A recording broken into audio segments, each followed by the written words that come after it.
The headline says 5 security companies referred for prosecution. 5 of the nearly 3 dozen private security companies accused of flouting the country's labor laws by shortchanging their guards could soon face legal action as part of a get tough approach by the government. Now, this is from Labour Minister Shahini Robinson, who did not disclose the names of the 5 entities as she made her contribution to Parliament yesterday. And I quote, "This ministry is sending a warning to all security companies that if you breach the law, you'll face the consequences. It is our intention that all companies flouting the law will eventually be held accountable." The Labour Minister said its officers found that 5 firms were paying their guards below the prescribed minimum wage of $242.50 per hour. 22 companies were not paying the time and a half rate for overtime. 13 were not paying the double time rate. 6 were not paying laundry allowance. 4 were not paying firearm allowance. 5 were not paying canine allowance, while 4 companies were non-compliant with paid lunchtime.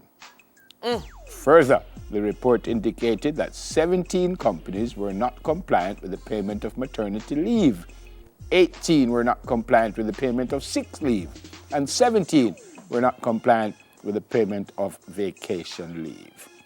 And she says the 17 companies who were not compliant with the payment of maternity leave, she says, this is what I would term modern-day slavery in Jamaica. There you go. This is interesting. Quite. We were having this conversation on radio just last week. We were talking about jobs, and the security guards came up and the domestic helpers.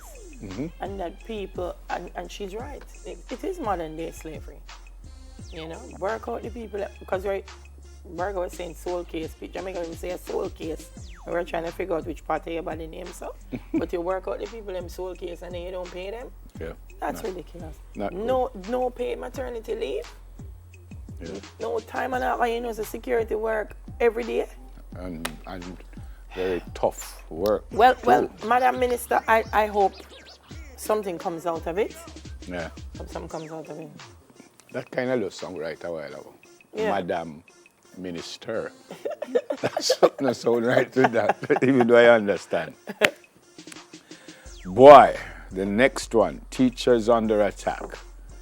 The teacher from Bishop Gibson High, Mrs. Carolyn Davis Campbell, attacked at her home.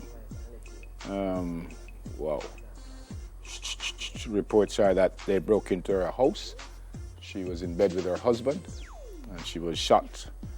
Her husband escaped, and the president of the Teachers Association, he said, she's somebody that I knew personally. We were at college together, so it has a very personal impact. She's somebody I spoke to regularly.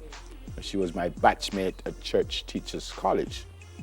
He says it is hurting to know that persons like us who make sacrifices for society, somebody can just come in and take your life like that. Something's not right. I'm reading the police report. It says, the noise was heard just outside the dwelling sometime after midnight. A short moment later, a gunman reportedly kicked in a door to the house. The victim's husband said he was awakened when his bedroom door was kicked in. So I'm not sure who heard the noise outside the dwelling, or that a moment later the front door was kicked in. I guess maybe there's somebody else who was reporting on that aspect, but crime.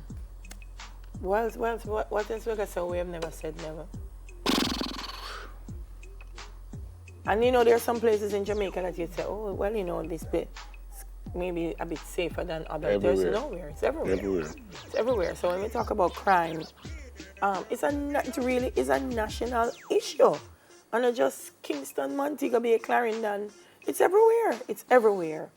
And all citizens need to be talking about how we're going to solve this. Yep.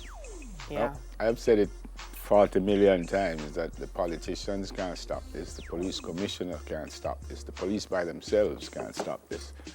we all have to figure out some way to deal with this, because it's ridiculous. And this is a teacher, but we have kids being killed, we have the elderly being killed, so it's kind of ridiculous. What's the last one now? Well, this woman, American Airlines, has apologized to her. She says she was humiliated after being told she couldn't fly unless she covered up her romper. That's what she had on. Right. Tisha Rowe said she and her son were boarding a flight from Kingston, Jamaica to Miami when an airline employee asked them to step off the plane to talk. This is from her attorney. She was told she would not be allowed to fly unless she covered herself. Her thighs and arms were exposed in the strapless romper. She said the employee asked if she had a jacket and ended up giving her a blanket to wrap around herself. She feels black women are over-sexualized and that they should adjust to make everyone around them comfortable. I've seen white women with much shorter shorts board a plane without a blink of an eye. Wow. Yep. She's a Houston family medicine doctor, and she said her 8-year-old son was devastated by the incident and took the blanket once they were seated and covered his face. She says he was in tears when she checked on him. The airline said, we're concerned about Dr. Rowe's comments. We reached out to her and our team at the Kingston airport to gather more information. We apologize to Dr. Rowe and her son for their experience and have fully refunded their travel. Yeah. So, but I think they did the right thing, because my challenge is American Airlines. I mean, everybody can have their own rules, but those rules have to be clear to everyone. So if you're going to say to people, if you fly my airline, you have to be dressed in a particular way. That's different. And then she comes on not dressed that way. Then that's different. Then it's okay to say, look, you didn't follow the rules, I need to do this. But she reached all the way up to, which part she reached? For them to tell her that she cannot with her child. That was embarrassing, American. Yep. Do better. You know better, do better.